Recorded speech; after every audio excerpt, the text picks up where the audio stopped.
Walls. White walls. White padded walls. Day in, day out. White padded walls. Let me tell you why I see these white padded walls day in, day out. I am, at least according to several doctors, certifiably insane. Hallucinations, paranoia, schizophrenia, multiple personality disorder. This list goes on and on. I was a normal, working class man, living the American dreams. I had a wife, 2 children, my income was high, and my debt was low. I had it all. The things started to go wrong. They started to go in the direction I couldn't even fathom. My wife and I always wanted to go to a British Isle, but for the longest time, the money wasn't there. It took 7 years and 2 promotions before we can even begin to think realistically anyways. After months of careful planning and preparing, we were on a plane flying over the Atlantic Ocean. Just me, her, no kids, no job. Nothing but beautiful scenery, relaxation for 24 straight days. Fast forward a week. Having taken in many of the big city sites, we decided to see some of the smaller places out in the countryside. We packed a small bag of essential and took a cab into the rural side of England. This is where things started to go wrong. Not the whole world coming to an end wrong, but it sure felt like it. We came across an old tailor in mildly decorated cabin. He said he had been making suits for over 65 years.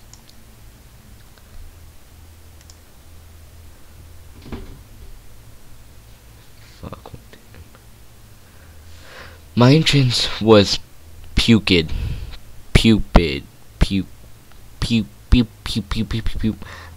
I decided to splurge a little bit and buy one. Nothing beats a craftsman of a home-tailored suit. After paying for it and calling for a cab, a picture on the wall caught my eyes. It was old, black and white, mid-50s. After paying for it, was very tall. It was a very tall and very slim suited man standing on a grassy plain. His face appeared to be smudged out. It was old. I didn't think much of it. Even so, something about this picture was unnerving. It gave an old vibe. It felt almost menacing. I inquired about the photo.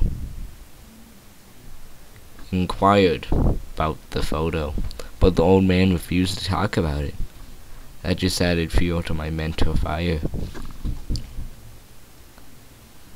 Days upon days had passed. My wife and I took in every sight, every castle, every grassy knoll we possibly could. But Alice, eventually we had to go home. Part of us wanted to stay, but we were exhausted. There's no way we could spend any longer there. Our flight back home was vague, as we were both asleep. Most of the the drive back home was hazy. We just wanted to relax. As I pulled into the driveway, something was off. Something didn't feel right. I got the same feeling I had when I saw the picture inside the tailor's home. It was a feeling of dread and curiosity. I didn't want to continue, but my mind forced me to. Stepped out of my car, and when I stood onto the concrete, my legs suddenly gave out, fell to the ground onto my right hand, Found myself unable to force myself up. I must be more tired than I thought. My wife helped me up and supported me up to the bedroom. I was going to be asleep for a very long time.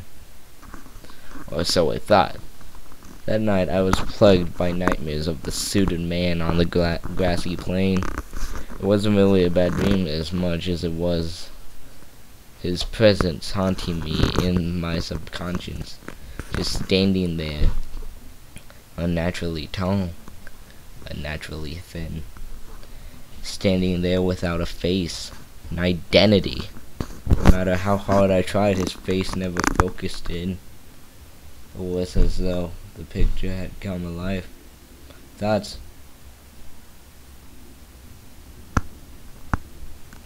and my thoughts remained unchanged.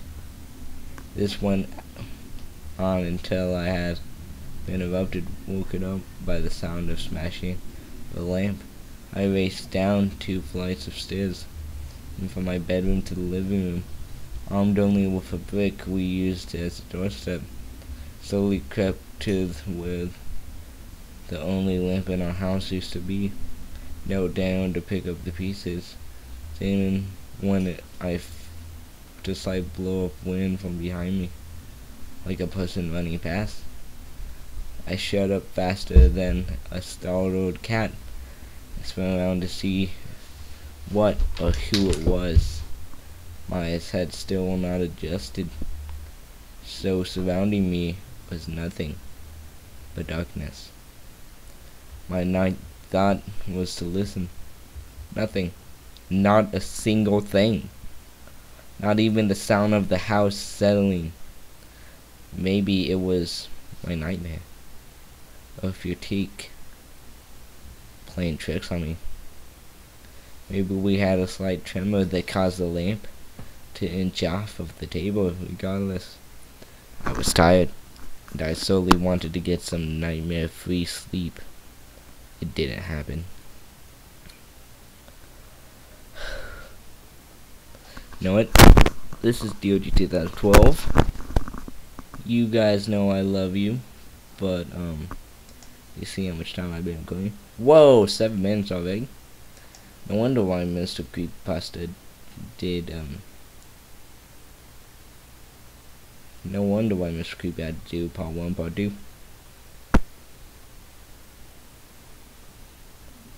Okay. Well.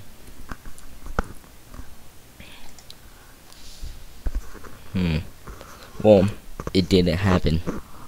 Throughout the rest of the night, the slender man was everywhere within my dreams. He was a bit curious, though. He only ever seemed to consciously hide behind trees. Only in the original photo was he completely exposed. Even subconsciously, I wished I hadn't moved next to a forest, knowing he could be looking and watching me, analyzing me. It didn't take long to force myself awake. 10:46 a.m. I looked to my left. I looked to my right. My wife was calmly sleeping. Lucky her. Dragged myself out of bed. Slowly made my way downstairs. I half expected the TV to be blowing with my kids' eyes glued to the screen. But then I realized they were at the grandma's house. They will do back to that day. I was going to miss the quiet. It was alright. I missed my kids even more. Continued downstairs hoping to get a game of solitaire in on the computer, and something made me feel very weak and hollow. The lamp. It wasn't broken. But it wasn't brand new either. Somebody took the pieces and shoddily glued them back together. And the glue wasn't glue. It was black and ugly, like tar. I would have to taste it for origin, but there's never a good idea. My wife needed to wake up soon. I was starting to panic. I explained what happened that night before.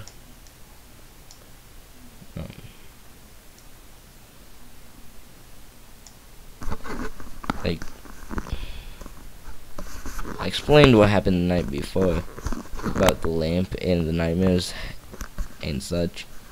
She just rolled her eyes and told me it was... Oh, fuck. Damn it.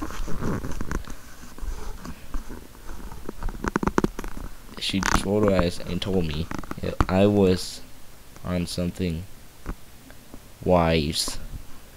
Sometimes I think they do it on purpose. Always still feeling uneasy for the money. Managed to force myself to look out into the forest beyond our house. It's very calm. Nothing out of the ordinary. It wasn't completely dark, so I didn't look nearly as ominous as it usually did at night. I was badly limiting the night in particular. Suddenly I saw a light out of the corner of my eye. It caused me to nearly jump out of my skin. As the kids' game dropped off, I swear I was thinking too much into this. I couldn't keep my nerves steady half of the time.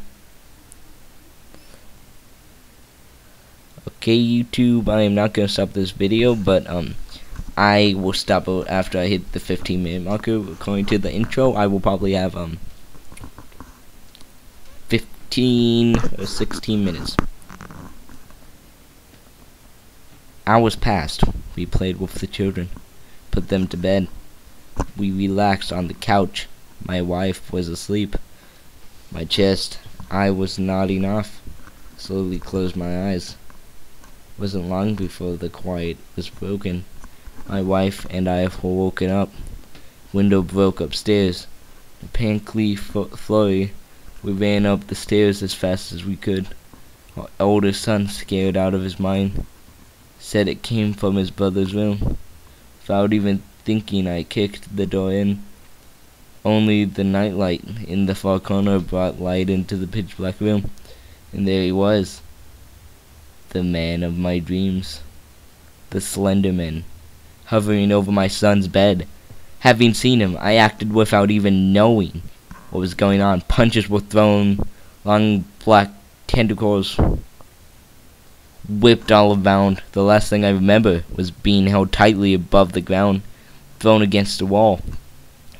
That's when I blacked out. When I came to my wife, my wife was in tears. I had 3 cracked ribs. My son was gone. The Slenderman had my son. There was nothing I could do, but I knew he was going to come back. That's when I would get him. The rest of the day was full of emotions. My wife could hardly stop crying. My other son was in a constant state of shock. I could barely think straight. I did, however, manage to call the police. Told them my son had been abducted by a man in a long black suit. I kept the details of the tendrils to myself and feared they won't believe me. But that was the least of my worries. I need to figure out when he would return. The police showed up and took each of our statements. They examined my son's room. They did a quick scour of the forest outside. Seemed not a single piece of evidence was found. They had begun to leave when something hanging from a very high branch caught their eye. It was a piece of material, black, pin-stripped, much like the suit I bought.